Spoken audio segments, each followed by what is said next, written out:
Okay, so we just want to do a quick video and talk about how we can tell that we are in the end times and we're in the last days. In fact, Jesus did say that how things are right now in the world would be indications that we are nearing the end times. And we have this here in Matthew chapter 24. We can see him talk about it, where he says that for then shall be great tribulation, such as was not since the beginning of the world to this time, no, nor ever shall be. So he's talking about a time where we're going to have a lot of trouble, and we're going to have a lot more trouble. And I think that's the key, is that we're going to have frequent troubles. And in fact, it's not going to go away. And we all, sometimes we hope that things would just settle down and go away, but we can see a pattern here is that things are getting very complicated in the world and complex. And as we can see right here, that one of the first signs would be that nation shall rise against nation. He says in Matthew 24:7, for nation shall rise against nation, and kingdom against kingdom, and there shall be famines, pestilences, and earthquakes in divers places. But the very first thing here is he says, nation shall rise against nation. And we see here is China is fighting the U.S. because they want to build an artificial island. The U.S. is upset with that, so now they're going to target China. And this is something that's going on right now. The U.S. seems to be fighting everybody, which is exactly what we read in Matthew 24. We also have China attacking the U.S. China has reclaimed over 2,000 acres more than all the other claimants combined, and more than in the entire history of the region.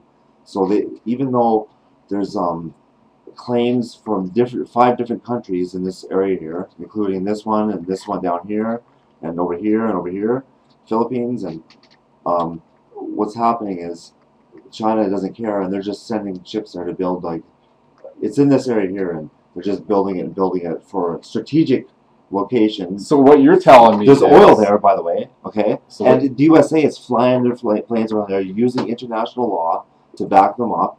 So they say anyway. They never follow the law until it goes on their side, right? But so what you're telling me is that this is a sign of nation rising against exactly. nation. And China rejects U.S. criticism of sea reclamations right there in this story here. All these links will be attached. And then you were talking about Russia, right? Now Russia is reportedly wore off U.S. destroyer in the Black Sea because the U.S. is getting their nose, just like Russia's getting their nose all over the place too, and flying the jets above over in the north area, okay, and earthquakes in diverse places brings on other things like India Okay, heat so waves, what we like see this here over here. is All this is going on at the same time. So what we see here is an example of just what we read, is that Yeah. that countries will be fighting countries. You think that these people want to seek peace, but the Bible says that won't happen. In fact, they're going to keep fighting each other.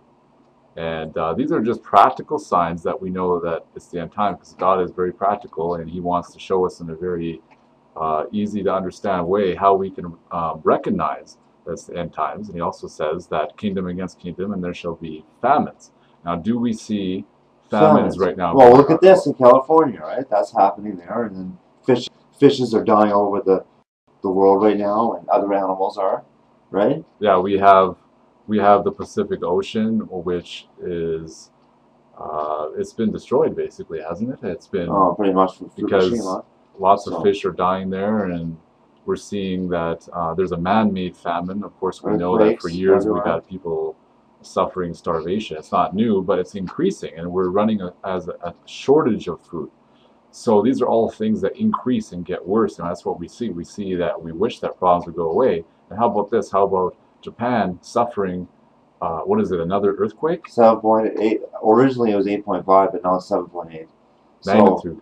And then now the reason why people don't care, so don't care about this stuff, is because the mass media has mind controlled us to death, basically, and we're worried about stupid things like, look at this, obey, and we're just watching the TV all the time. And it's all brought on by these evil people here, like these elite thinkers, that like this Walter Lippmann, or you go down Jung, Carl Jung, and his nephew, I think he was, is Bernays. Tell me about Bernays. What did he start? The modern day psychology. Father of public relations. Public relations. And think tanks and stuff like that, right? This is all done in different documentaries, which is really interesting to watch. But this is what's going on, and the Christians have been fooled by it too. And they're anyway. But So we what know we're trying to that, say, it's the end times. yeah, It's we the know last that time. these are signs that we are in end times. But we also look for steps, because there's a sequence to things, and the Bible does say that we're going to see the arrival of the Antichrist. Yes, we do look forward to the Lord to arrive, but we do know that Antichrist will rise. We read in 2 Thessalonians 2:3-4, let no man deceive you by any means, for that day shall not come, talking about the end day, the last day, except there come a falling away first, and that man of sin be revealed. He's going to be revealed. And he's talking to Christians here in this verse, so we know that he's telling other Christians that we're going to be here to witness this happening. The son of perdition, who opposeth and exalteth himself above all that is called God, or that is worshipped, so that he as God sitteth in the temple of God, showing himself that he is God. So he's going to demand